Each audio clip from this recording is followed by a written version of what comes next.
Hey, welcome back. We get a box here. I think I know what it is, but I'd be lying if I said I did for sure. So let's get into it. See what we got. Using the old trusty Gemco 8020.5 to do the work. Let's see. Let's make sure. Ah, yes. Excellent. Oh, that is crazy. Little pen stand there. Thanks so much for your order, Dan. Very excited to see your video review about the pen. Sincerely, Justin with Apogee 3D. Apogee, recommended by a viewer of the channel,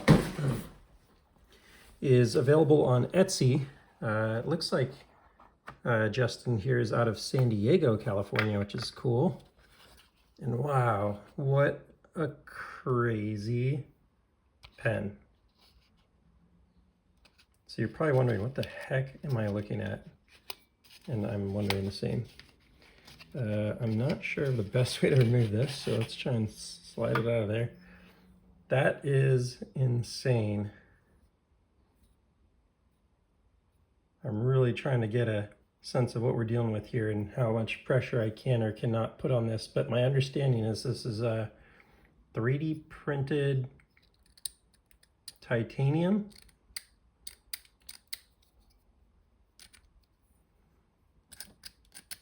Not the smoothest action of any pen I've ever handled. In fact, we're getting a little trouble, unfortunately, here, retracting.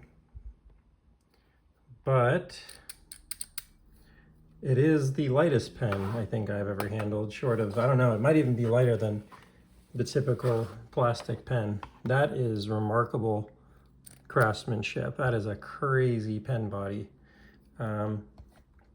Let's get a weigh in. I think that's the first place you go with a pen like that. Let me also just grab a piece of paper real quick, give her a little test.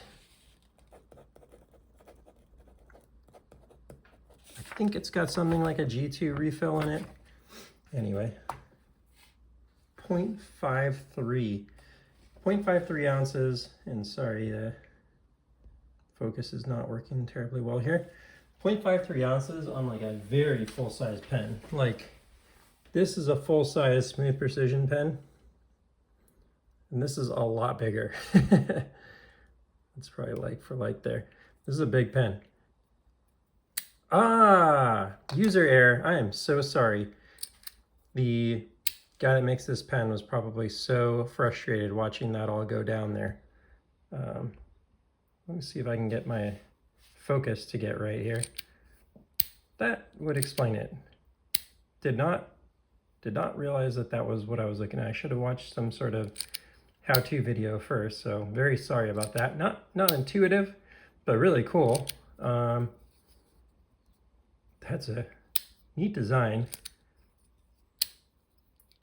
The action's a little rough, but it ends up being pretty fidgety because of that mechanism. So something in there ends up using that as like a very seamless side click, using that clip, I should say, as a seamless side click. I'll have to take this apart. I don't know if it's possible.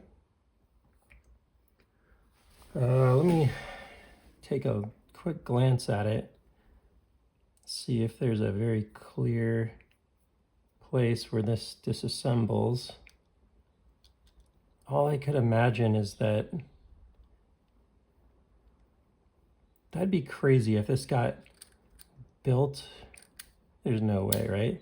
But this gets built around the refill or something, and it's a one-time use. This must come off here somehow. I'm not gonna risk it. This doesn't seem like the pen to really just go forcing stuff on, but that is super interesting to think about how you would break this sucker down. It's really a remarkable feat of engineering. I'll get some close-ups for you here. Let me maybe get the scale out of the way. There we go. So you can see the refill in there with the spring.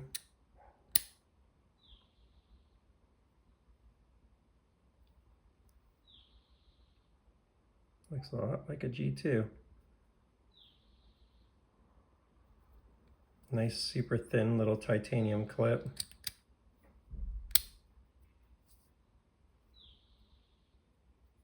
Wow, that is crazy.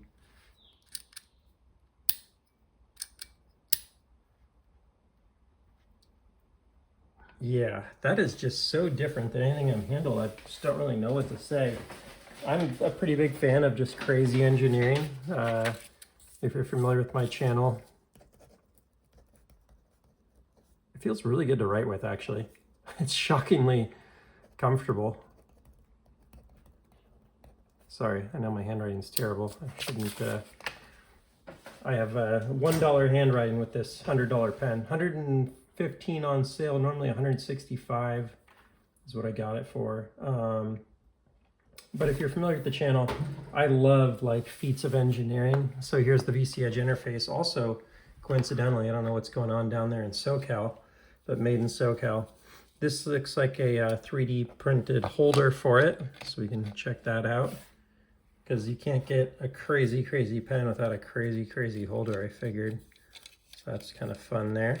But yeah, this is like a 1.6 ounce full-size knife. Very hard to come by, the VC Edge interface.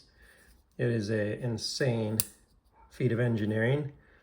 And yes, I would say these two are two peas in a pod here.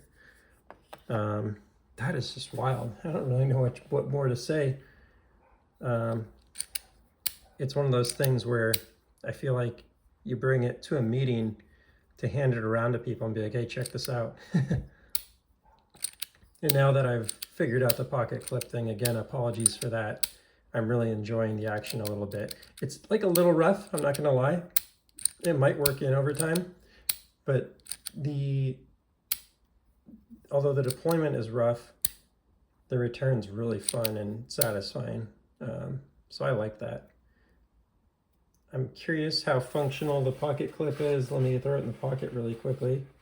Is that little button there looks like it could get hung up on stuff pretty easily. And yeah, it's a little troublesome going into the pocket. Let me get a zoom in on that. It's got like a little tooth for depressing in there.